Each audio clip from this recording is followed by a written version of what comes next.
Alrighty, ladies and gentlemen, welcome to the first week of many of Dat Gentleman Sports. I'm your host, Hobby Jr., and we got Jordan on the sticks over there as our co-host slash producer, making things work over there. So, let's get right into it. This is Dat Gentleman Sports. If you're looking for a show that's just going to show you all the things that you don't usually see, and just Dat Gentleman at the games, that's the reason we named it that. Always get on the Jumbotron, always kind of instigating conversation, if you will. That's what we're all about here. So let's get right into it. This week, it's been insane as far as football goes. First of all, I want to say that finally, it's just that 1 week that always kind of comes around in college football, and it is upset week. It seems like 1 week out of every year, just more of that top 10, top 15 go out than any other week. It's just incredible how that just works out. But this week, we had a crazy amount of upsets. So our first matchup of the week, we have Alabama versus Vanderbilt.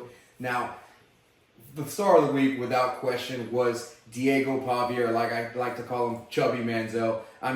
The kid was sensational from beginning to end, jumping out to that big lead in the beginning. And a lot of people were talking about hangover for Alabama. That's not really at all what I saw going on. I saw a Vanderbilt team that had a better offensive scheme, that came out ready to play and was throwing the ball all over the field. At the end of the day, you can't make up for coaching, and Nick Saban it really just showed that he wasn't out there for that team. You just don't see some of the mistakes that they were making, the slow start against a team like Vanderbilt. Granted, Vanderbilt was out there throwing the ball across the yard, having a great game, but you just see, especially, everybody saw at the end, number 13 having an insane meltdown. Talk about a crash out for the ages. The kid was throwing an absolute tantrum out there, throwing his mouthpiece on the field, kicking the ball out. A lot of people were making jokes about it, but being serious, Nick Saban probably wouldn't have that guy there any longer. It was incredible how that happens. And I just do not understand how that ever can happen in a football game. You rarely see that in high school, let alone a football game like that at a program like Alabama. It just seems like culture-wise, it's a downstep, just that moment alone. And we really haven't seen any reprimand for it. But I may be wrong. I don't keep up closely with Alabama. But what I do know is that they were 60-0 as a program. 0-60, I apologize, as a program. Vanderbilt is against top 10, I think it was, opponents. And now they've beat Alabama for the first time since 1984 as far as Vanderbilt versus Alabama. So when you talk about, first year culture shock, Nick Saban not being there, I think that's the main thing that is affecting Alabama here, where maybe, they did take for granted the matchup against Vanderbilt, against a team that should not be taken for granted, especially with a player like Diego Pavia. Chubby Manziel, the kid is electric. I don't know if you guys saw, but he was actually the same quarterback. I believe it was at New Mexico State. He had his helmet turned around and still was able to throw a touchdown. When you talk about electric, the kid is built for it. You watch his interviews, it's hard to not absolutely love the kid. So, you got to say that is the matchup that I thought was electric, insanity. They got charged. What was it? $250,000 for taking that. $100,000. $100,000 for taking that. Most people wish to make that in a year. They got charged that just for taking that goalpost down, taking it, but well deserved. Could you imagine being one of those people hanging on the goalpost, ripping that sucker down? Too bad you can't take part of the goalpost home, but I'd try to find a way for sure. Our next matchup is going to be that Missouri A&M game. This is one that's really close to our hearts here. We do live in the Houston area, and we do happen to be, my secondary team is A&M, whereas my first is Miami, but, Jordan is a A&M Aggie fan, and we have many friends that are Aggie fans, especially got a few friends over in College Station. So, as far as a matchup goes, unexpected-wise, I feel like everybody thought Missouri was going to come out with those dynamic receivers, with that good running game, and just stomp this team out that has been struggling. Didn't know who was going to even start at quarterback for a second. It was a game time decision on Wegman. I honestly believe that with Wegman in that offense, it just gives them a better chance. If they're able to be dynamic in the passing game, their running game really can make it work. I mean, you talk about, Burden had a lot, 82 yards, I think it was, and 76 yards for the other receiver. But at the end of the Terry Pussy. Yeah, dude, why are you doing that? Jordan just interrupted everything, but it showed me that Terry Pussy had a great game for A&M apparently. But yeah, I mean, A&M just had a great game defensively. A lot of those yards for Missouri came in garbage time when they were already down a bunch of touchdowns. And when I watched the majority of the game, kind of flipping back and forth. And I mean, at the end of the day, it was domination from beginning to the end. I usually watch the whole A&M game through if Miami's not playing, but there wasn't a lot to see. There was domination in and out. I mean, Le'Veon Moss played out great for me in fantasy. I picked him up when he was, I think, only 4% owned, so it worked out for me at the end of the day. But just as far as unexpected, I think this was just a big shocker to a lot of people. A&M was definitely they were favored in this game, but as far as what they looked like going in, Missouri looked great going in, winning a lot of close games, and you figured they'd at least keep it close, right? With the track record coming in, for them to get stomped out, I think was unexpected. So let's get to our next matchup of the week. Our next matchup of the week is going to be that crazy Arkansas-Tennessee game.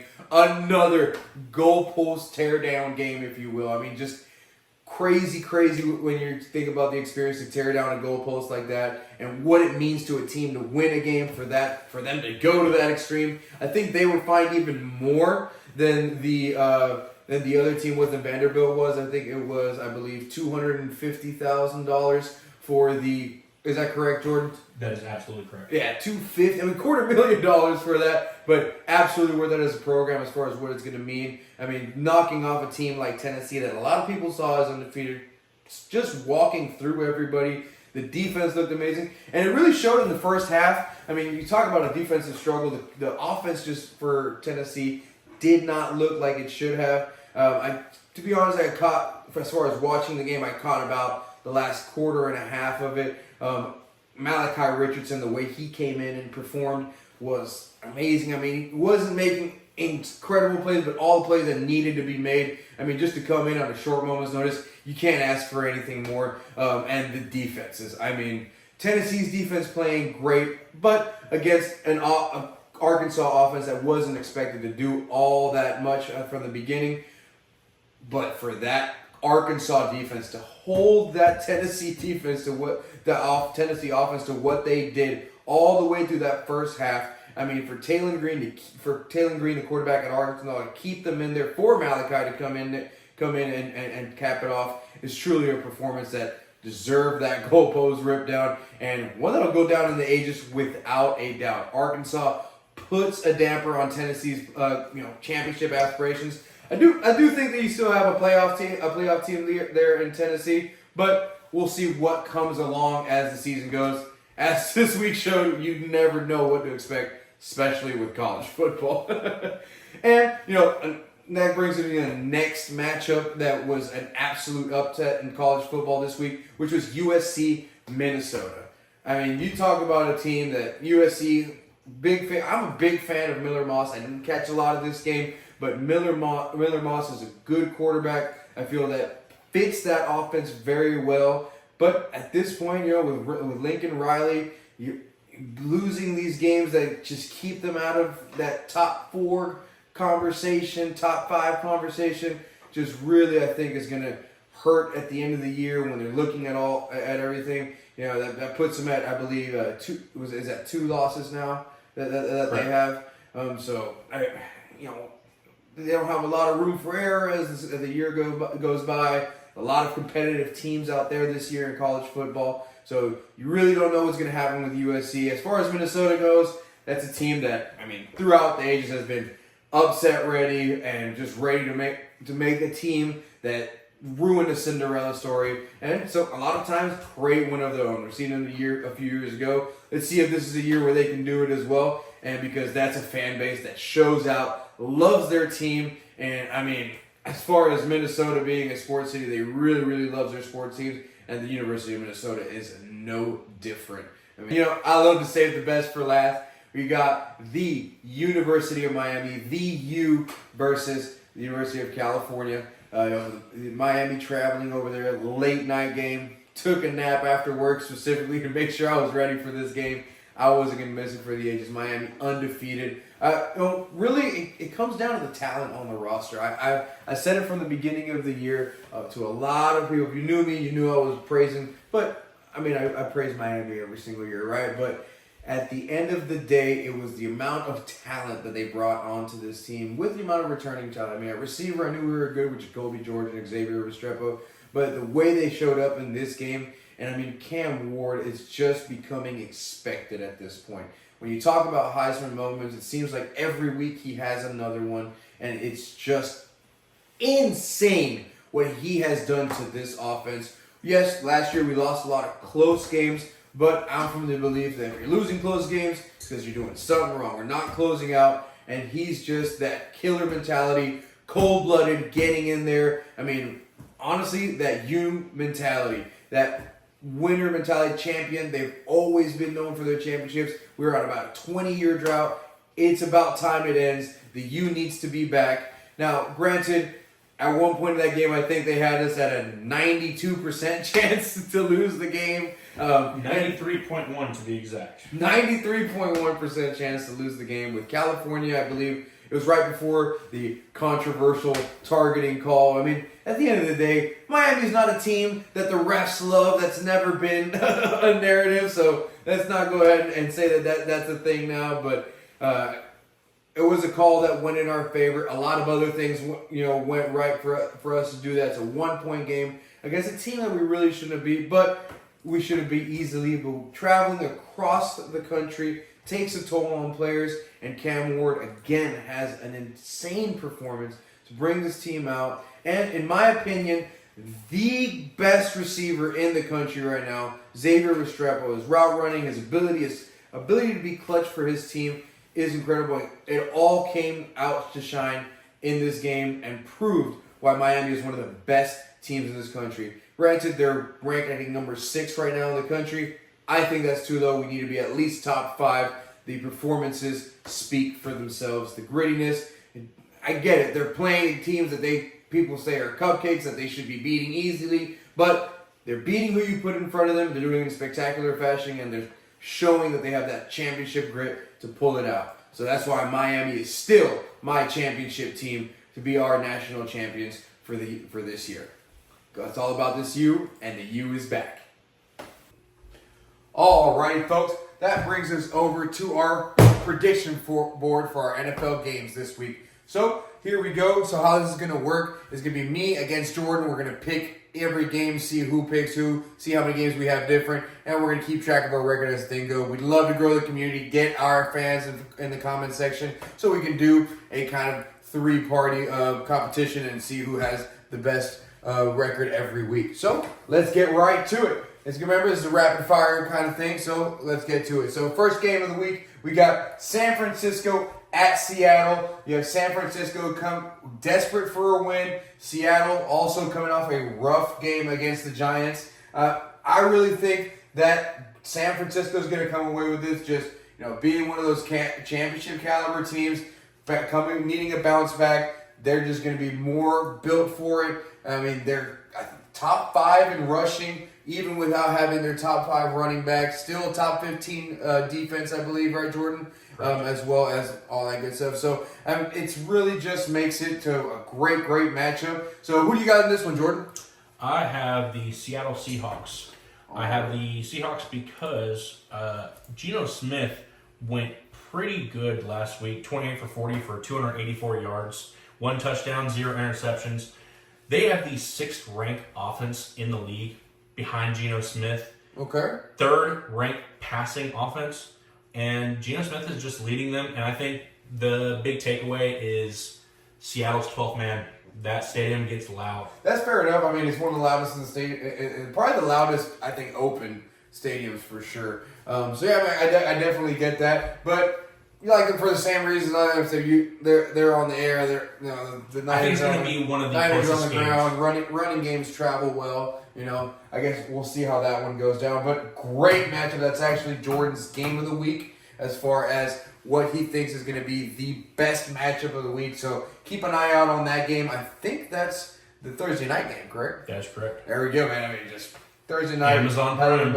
Amazon Prime. So, I mean, get yourself some shopping goods while you wait for the game. I absolutely love Amazon Prime. Hate that our football has moved that way. Used to be able to just crank on the channel, but hey, streaming is the way of the future. But let's get on to our next one. Chicago at Jacksonville. Kind of a toilet bowl game. We got the, Trevor Lawrence, who Kyle likes to call the, what do you say? It was the blonde Danny Jones? Oof, yeah. I love me some Trevor Lawrence. I'm taking Jacksonville in this matchup. I just think they're better than what their record shows. I know we're in Houston. Not a lot of Jacksonville fans here, but it really is a better team than what the record shows. And who do you got in this one, Jordan? I have the Chicago Bears. I think Caleb... You going against me again on this one? I am. I think that Caleb Williams is actually starting to turn around. He's starting to get into the NFL mindset a little bit more. He had a couple touchdowns. Yeah, but him only getting two touchdowns and 0 interceptions, that's fluke, man. I mean, he's on an interception in every other game he played, right? Yep. And what was it? The Jacksonville only has zero. It has 0 interceptions. 0 interceptions on the whole year. It's kind of one of those things. Let's see who's going to break the interception streak. Is Caleb Williams going to keep it going? 0 interceptions. See if we get a couple touchdowns up there again. Or is Jacksonville going to take advantage of the rookie? He is known to make some questionable decisions with the football. Can that defense finally be opportunistic, capitalize, and show the rookie that winning in the NFL ain't so easy? It's definitely a lot harder than it was at USC. He didn't do a lot of that over there. Alrighty, guys. So let's get over to our next matchup. It's going to be Washington at Baltimore. I'm going to surprise a lot of people here. I'm going to take Washington in this one. I mean, the way Jaden Daniels is playing is incredible. I mean, he seems to me like an RG3 that isn't going to get hurt. The way he runs is just not as reckless, if you will. He gets out of bounds, he slides, he does all the things that really are going to preserve his body in the future. So let's see how that plays out for him. But for now, the way the offense is moving, the way they have engineered everything around him. I mean, they just came out with that article where they have AI and all these different things that they were also doing from an LSU to make him great. Is really, really making a huge difference, I think, for the kid. And I think it's going to be the biggest difference. That's why I'm taking Washington. Who you got, Jordan? Let me guess. What you got? I got Baltimore. I am going to be going Baltimore. You're absolutely right. Come on, man. I'm going to have to go Baltimore just because they have the number one offense in the league. And really? Number one rushing offense in the league also. Derrick Henry is going off the first 2 weeks, I'd say, that Derrick Henry wasn't able to get going. The coaching scheme for him wasn't really working out well. But I think now the last couple of weeks they've really got him in stride, and he's making that power run. And King Henry. They can't stop him right now. Yep, fair enough. Yeah, King Henry. I mean, I think we're looking at it here. You got Commanders got the third-ranked offense. You got first-ranked offense for the Ravens. Just seems like a good matchup. The defenses are kind of letting it slip a little bit. Not something you're used to from a Harbaugh team and everything like that, but they're running the ball well. They're passing the ball efficiently, which is the most important thing. Mark Andrews finally showed up last week. So for all those fantasy owners, let's see if that can keep going. Just so you guys know, yes, I did pick him up. That's why I'm so upset about it. I will want to put out there one interesting fact. The sacks allowed for Washington, they have allowed 12 sacks. Baltimore's only allowed 5. They're tied. Baltimore's tied for first place with least amount of sacks per game in the league. Baltimore, least amount of sacks. Okay. There you go. I mean, that's great. I mean, if you can keep Lamar upright, it's really the best way to win. You just let him do his thing, keep him protected. He's going to make magic happen back there. But I just think there's something special going on in Washington right now. And Baltimore, I don't think is clicking at that midseason form just yet. All right. So that brings us to the next one. Arizona at Green Bay. I think at this one, man, I completely it's kind of one of those games where Arizona, they're coming off a great win. One of those teams that can upset anybody. Green Bay, I don't think they're playing great. There's questions at kicker, and for that reason, I'm actually taking Arizona in this one. Don't do it to me, Jordan. Who are you taking?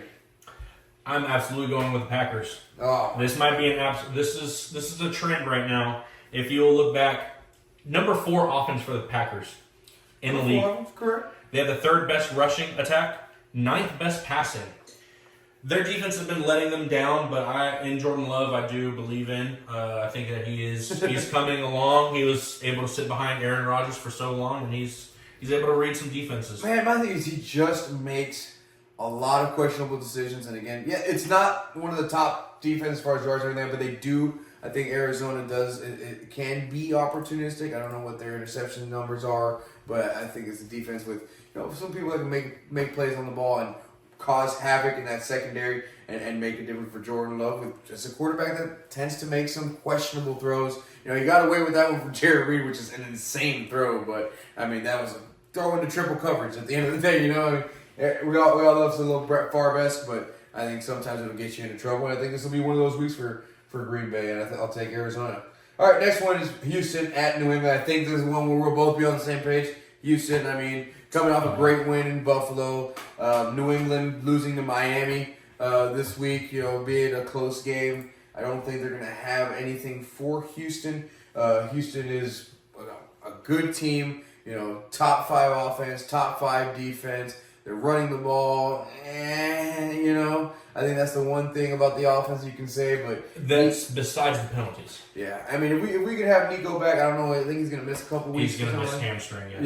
Yeah, pulled his hamstring, but I think that offense at its full potential once they get Nico Collins back. But this week, being down Nico Collins, they still have great weapons, and it's against New England. I don't think they're gonna have any trouble there. So I think we're both on the same page there. Correct? Correct. There we go. Nice and easy. Oh, I just noticed, man, we're using Astros colors. Yep. Go Stros, baby. Go Stros. Sad that they're kicked out so early, but yeah, I think that's been. I think we were lucky to be in there, but let's keep it up top. Yeah, Detroit. All right, so this is my game of the week. I got Tampa Bay at New Orleans. Down south competition, battle down south. Two teams that need to win to stay in that divisional race. I think Tampa Bay is going to end up winning that division, just how well they're playing and all that. But with New Orleans, how hot they started, they need a win. Coming off that game against Kansas City where they just kind of got pushed around on defense. I don't think their defense is going to have much for this for this Tampa Bay team. I apologize. But Mike Evans is going to get his touchdowns, all that good stuff. But at the end of the day, can they keep the score up? All that good stuff. So Tampa Bay has allowed 16 sacks this year, which is, I think, the league worst. It's not the league worst, but it is up there. It's up there? Bottom 5. 16 sacks. We're what? It's the 5 games in. Yeah. It's just, you got to protect your quarterback a lot better than that. Baker Mayfield does like to move around. He'll get himself into trouble, but it's all to make plays. Gotta love the kid. Baker Mayfield's just out there having fun. He's just one of those players that I think the studio here really loves. All right, and then for the Saints, it's just they're tied for least. I apologize. They're tied for the least amount of sacks allowed. So with that being said, it's just polar opposites. Can they protect them? They're gonna protect Derek Carr, and can he find the right players? Can that defense hold Tampa Bay that 1 extra stop, that 2 extra stops for them to have the ball at the end of the game and win that game? That's why I'm taking New Orleans. But I think it's going to be a great game down there in New Orleans with Tampa Bay, division rival. It's always a great game between them. Who you got, Jordan? I got New Orleans on this one also. Okay, yeah, we're on the 2 in same a row. page. Okay, there we go, man. Now we're changing up the tune here a little bit. Why do you have New Orleans?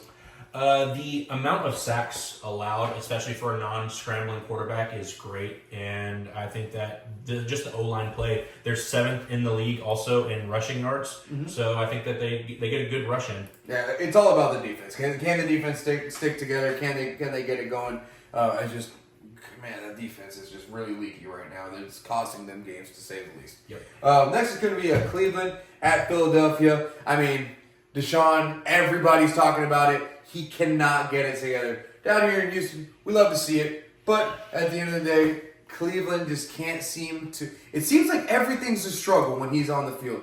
Everything is kind of working uphill. He doesn't, he's not connecting with receivers. You can see frustration. The body language is terrible. You saw that fourth down play where he walked off. Apparently it was for some game reason, but it just doesn't look great down there right now. I think, I've always been a Jameis fan, granted, not an FSU fan, but the guy, ever since he's come to the league, has been electric, has been fun to watch, and I think he can really ignite this team if they can put him in there. So, put a little bit of a condition on this one.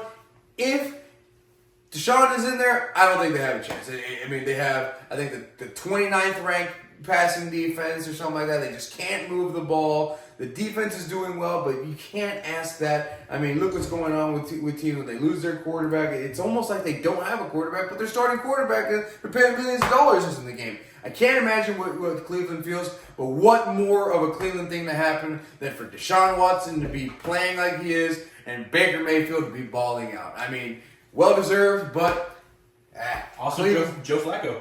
They would not give him a contract again. Right, Joe exactly. Flacco's going off right now. Cleveland go Cleveland. Cleveland go Cleveland.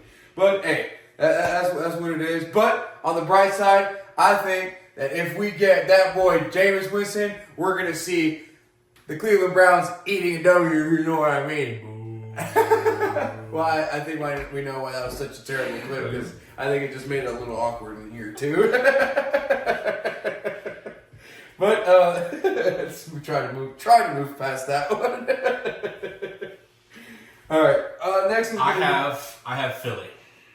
So Philly? I think that the Eagles, this is a make or break game for Nick Sirianni.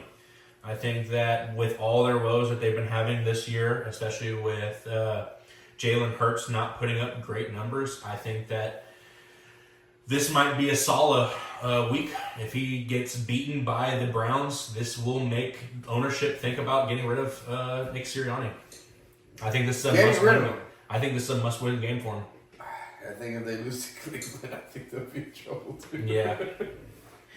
But hey, let's see if they could put Jameis in there, ignite that offense, get something going over there. Make it a good game at least, right? Jeez, yeah. Man, I mean, it's just that Redskins. Whoops. That Commanders game. Hey man, they want the name back. Give it back to them, I say. But anyway, next one's gonna be Indianapolis at Tennessee. Both teams don't look the greatest right now. Tennessee coming off that. Did they just play against? Was it just last week against the Dolphins? Or yes. They were coming off a bye week. So Tennessee coming into there after that honestly humiliating defeat of the Dolphins over there. I mean, just what a horrible game. I mean, and the one game where the Mayo monster isn't in there to kind of get it done for them. Mason Rudolph comes in there and wins the game without throwing any helmets. So you got to give it to them. They pulled it out at the end of the day, and see if they can do it again. But I think against Indianapolis, they don't really have that opportunity. I think Indianapolis is going to pull it out, especially if Joe Flacco's in there. I mean, Joey Flacco is, I've always loved him since his time in Baltimore. I think he's had elite ability, but, there's always been that debate. But yeah, I'm taking Indianapolis double if Joey Flacco is still back there. Who you got, man? I have the same. Indianapolis with the same condition. If Joe Flacco's in there, I am not a big fan of Anthony Richardson. He is a spark on the field, absolutely. But just like Will Levis, he's a spark in one way or in a bad way. I will say that the only thing that has me hesitant about the Colts, besides Anthony Richardson maybe coming in, is the Titans have the number 1 defense in the league. Okay. Colts have the worst defense in the league. Well, that is troubling, but thankfully the Titans also has the worst offense in the league. Yeah. So they kind of cancel out right there. But again, I think it will be the Colts with this one. Okay, so we're on the same page there. I mean, Tennessee, polar opposite, best defense, worst offense. Funny how that usually plays out. Alrighty, man. So next one's going to be that Chargers at Denver. Got that AFC West matchup. See who's going to come out on top there. Man, and this one, I gotta say, I'm gonna take the Chargers, the Harbaugh Chargers. I love what they're doing down there as far as just building a good team, not just relying on Herbert to throw it 40, 50 times a game and expect to win football games that way. So I'm gonna take the Chargers. I think they're gonna have a balanced attack and go against this Denver team. Bo Nix, he's been staying out of trouble, but I don't think he's that guy that's gonna win them a game, that's gonna pull it out of a hat for them. But, at the end of the day, if Denver got optionally, the defense could keep them in and they could win. But I think the Chargers are going to pull this one out. What do you got, Jordan? I have the Chargers also, Okay, and I will have just this one's more on field than anything. Their stats are pretty neck and neck. I just like Justin Herbert and Harbaugh. I think they're gonna Herbert and Harbaugh. Huh? Yep. Okay. Herbert and Harbaugh. Gotcha. The HH combo, man. The HH combo. Combo. All right. Next is going to be that Pittsburgh at Las Vegas. Two teams coming off a loss. Pittsburgh had a pretty sloppy game, honestly. Not sure I like what I saw from Justin Fields, especially that offensive line. I mean, he just got battered all game. There was that one play where he took a huge hit. Shouldn't be getting hit like that. He's running quarterback. I think they need to open up that playbook for him a little bit more and see what he can do there. Man, I think I was gonna take Pittsburgh here, but Las Vegas, something in me saying they're gonna change something up. Something's gonna go right for them this week. They're gonna be able to get it. Pittsburgh, I think, is not as good as their record has shown. For them to go start the game 3-0, that's just Mike Tomlin being a great coach, and T.J. Watt being the best defensive player in the league right now. But Las Vegas, I'm going to take a flyer on them. I think they're going to pull something out, get it together some way, somehow, and let's go with them. They're fine. It looks like they're getting a little bit of a rhythm on rushing. They've jumped from 32 to 30th, I think. So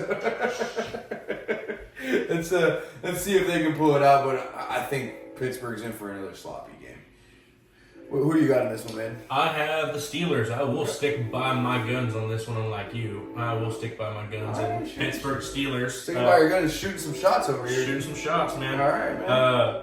I think that Gardner Minshew is a great player, great quarterback. I would love him as my Let's backup. not throw the word great loosely. Great backup quarterback. Yeah, he's got the long flowing hair, man. I think it's a great personality. I mean, who doesn't love exactly, man? But, yeah, I don't know. Justin Fields, I think he's doing good. He's very happy to be out of the team that he was with last.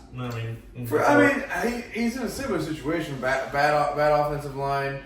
Got one good receiver, and just can't resume. 5 touchdowns and 1 interception with an almost 70% completion percentage. He's playing efficiently. I didn't like what I saw last time I saw him. I agree. It was a sloppy loss, but I think they have the number 10th best defense in the league, and they're facing the Raiders. What are the identity of the Raiders? At least Steelers, it's going to be hard defense, and they're just going to grind away. Raiders, you have no idea. The Raiders have a good defense. They have Max Crosby. Crosby's amazing. Robert Spillane just running across the field, making tackles and all that good stuff. So I think the Raiders can really do it. I mean, it's going to come down to their defense. I think that comes down to it for both teams. So see who shows up to play on defense and which quarterback plays worse, I guess. Because it really is that way. But I think the one place that you're right, Pittsburgh has edge is that running game. But yes. Let's see if Las Vegas can pull it out now. Next is going to be Atlanta at Carolina. So you have Atlanta at Carolina. It's just one of those games where it's super lopsided. I don't think we're going to disagree here, right? We both got Atlanta here. Oh yeah, fine. Yeah. So let's go. Let's both go ahead and go Atlanta here. Kirk Cousins coming off one of the best games of his career, breaking Matt Ryan's record for most passing yards for the Falcons in a single game on Matt Ryan Day. I believe was it in Atlanta? Yep. I mean, we love Matt Ryan, but they were honoring him. Yeah, honoring him, and I guess honored him by breaking his record. But hey, Kirk Chains for the win in Carolina. I think they'll take care of business. Next one is great game this week. I mean, Detroit at Dallas. I think Detroit has a terrible record against Dallas historically. Especially recently, I think they haven't won in a while. Isn't that true? Since 2013. Since 13, they haven't been able to beat the Dallas Cowboys. With all their Thanksgiving matchups and all that good stuff, they still haven't gotten it taken care of. So that's going to break the streak. How about that, man? Detroit, I think, is going to get it done. Break the streak against Dallas. I'm not like what I've seen against Dallas. Got a lot of Dallas fans around here, and none of them seem optimistic about the way the team's playing, the way Dak's playing. CD seems to be getting into it with Dak, and they're just not on the same page. And that's their offense, right? Dak to CD, they have to be in touch. If that offense just isn't going to work, they're not going to push the ball down the field. And without that, they just really can't move it. The defense is playing okay. They could definitely improve. But at the end of the day, it's kind of middle of the road, and they definitely have better talent than that. So let's see if Dallas can get it right this week. I don't think they will. Let's go Detroit.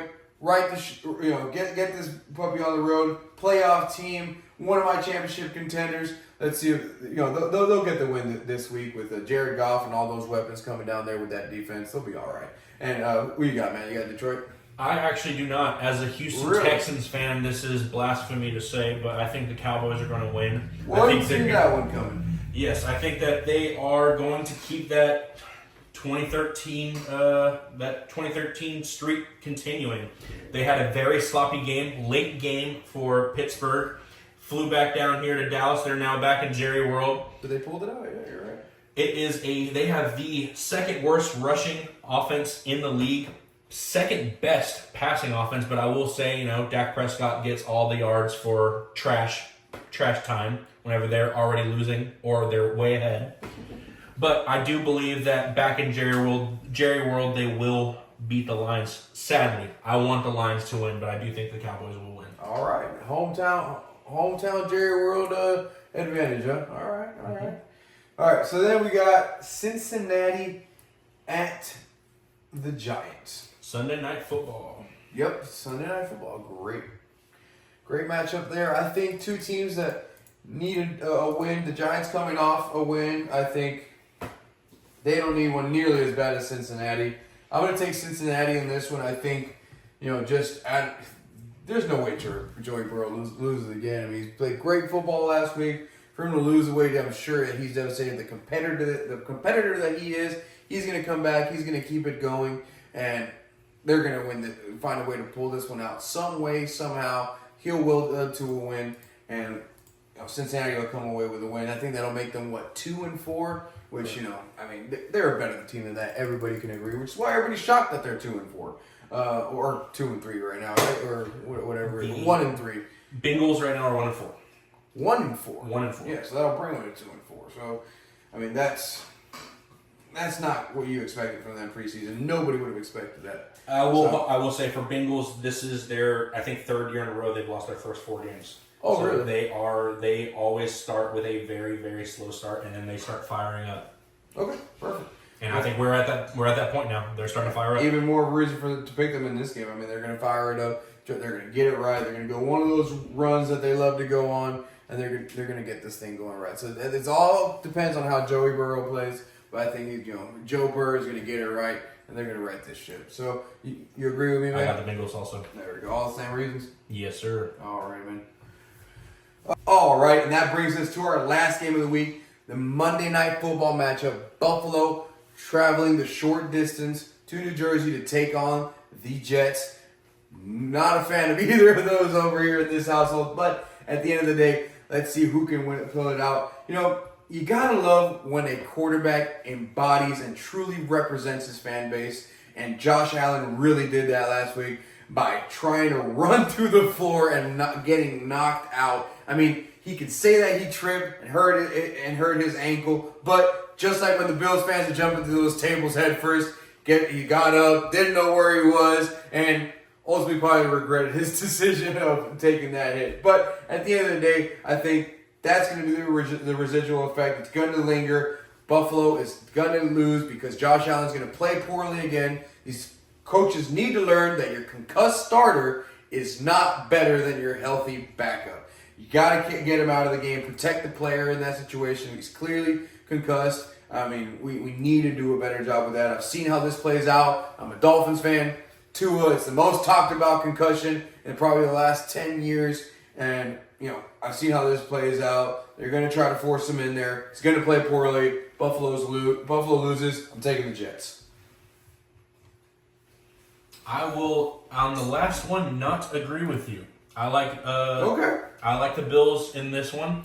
This is going to go against the... You watched him out. You saw he was out cold, right? I completely agree. I think he was out cold. Him saying that he just rolled his ankle, I don't know about that. I think that's very suspicious, and the league should have been looking at that more. But I digress. That was last week. This is this week. The New York Jets just got rid of Robert Saleh, and normally whenever you get rid of your head coach and interim head coach, you almost always win the game. I think this is a different situation. Saleh and all the players were blindsided by the firing of He was Saleh. escorted out by security. Correct. I think that they're in a very weird position in the locker room, unlike normally with interim head Correct. coach. I forgot to mention the new coach record. I mean, it's I forgot. I don't know if we looked that one up, but I mean it's very, very super lopsided. Yes. Yes. I mean, it just seems like it reinvigorates the locker room. So let's see how we track. I definitely see that with him being escorted out, not allowed to say goodbye. If you've ever been in a locker room, you could definitely see how that could affect you the wrong way, make you feel some type of way when game day comes along. So I can see it both ways. At the end of the day, if there was a game this week that I wish both teams could lose, it would be this one. So There's a draw. yeah, let's see what happens here, guys. So you're going to go ahead and take Buffalo then, huh? Correct. Josh Allen also 8 touchdowns, 0 interceptions. Going against the number 3rd best defense in the league. Doesn't that make you sick, dude? That is just...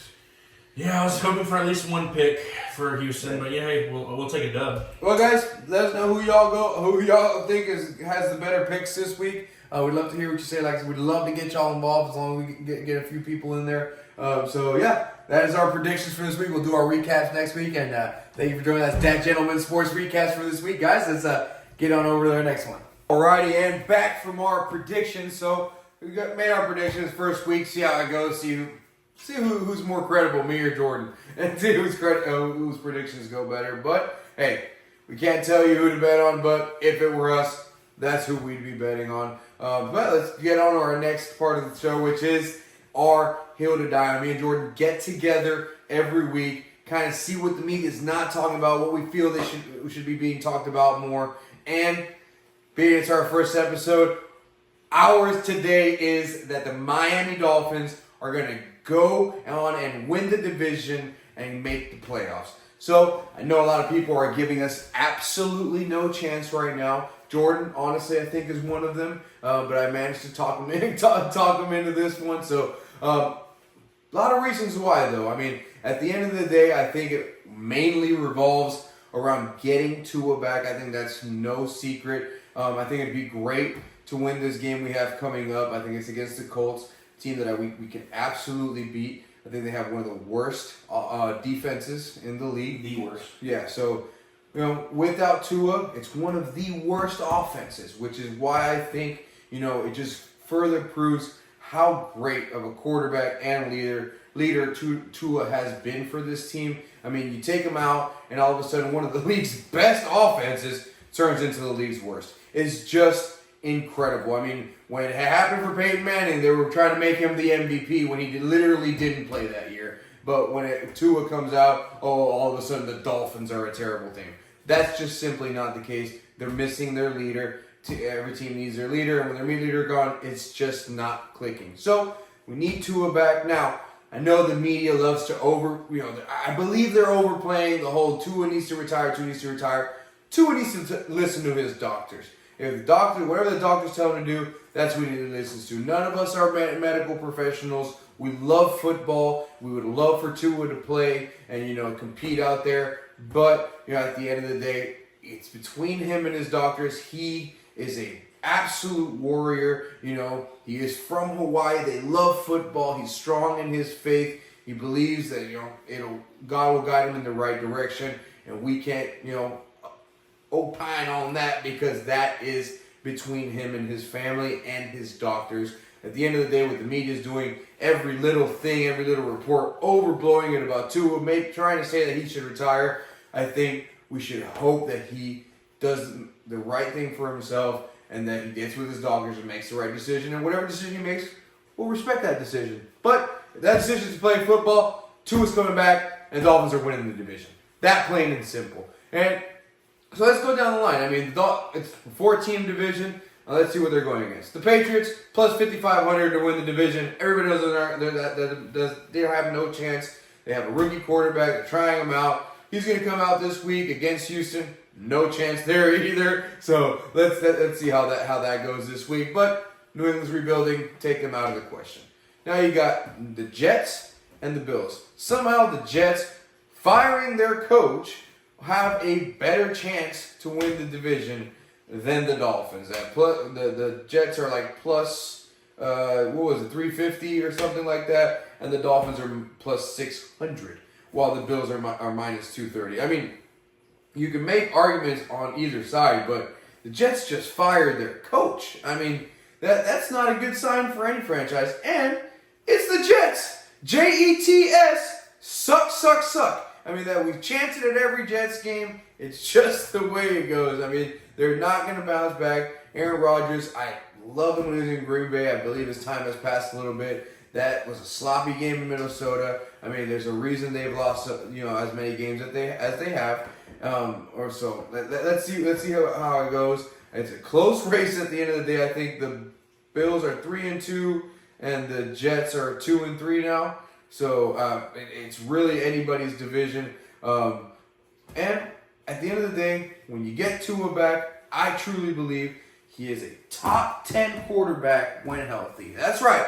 You heard me right. A top 10 quarterback when healthy. I mean, when we can get him back, get him on that offense, he will drive this team forward. But, of course, it's not only up to Tua to make it better. We have to have the defense. And right now we have quite a few people out on defense that make a huge difference. From Jordan Poyer to Bradley Chubb, I think Teron Armstead was out for a little bit. Just the same story as last year. We're out. Kendall Fuller at corner. Javon Holland, one of our best. I mean, Javon Holland's my favorite player on defense that we have right now, and also probably one of our best players. And he's out. I think he fractured his hand. And I mean, a bye week couldn't have come at a better time for the Dolphins. So if they bounce out of here, hopefully get a win against the Colts and keep that ball rolling, get Tua back, go on a run. I truly believe 11-6 wins this division, and I think the Dolphins win this division at 11-6. So that's my bet to cash in. If I could bet in Texas, that's what I would be putting in. Plus 600. People are completely underestimating Tua coming back, what he means for this team, what he means to Michael McDaniel and this offense. So let's go. Fins up. Let's get to the playoffs, baby. Alrighty, guys. Thank you for joining us on the first ever episode of Dat Gentleman Sports. Don't forget to like and subscribe, and let's instigate some crazy football conversation down in the comments. Jordan and I will be in there. I'm your host, Javi Jr. That's Jordan behind the sticks. This is Dat Gentleman Sports, and we'll see you next week.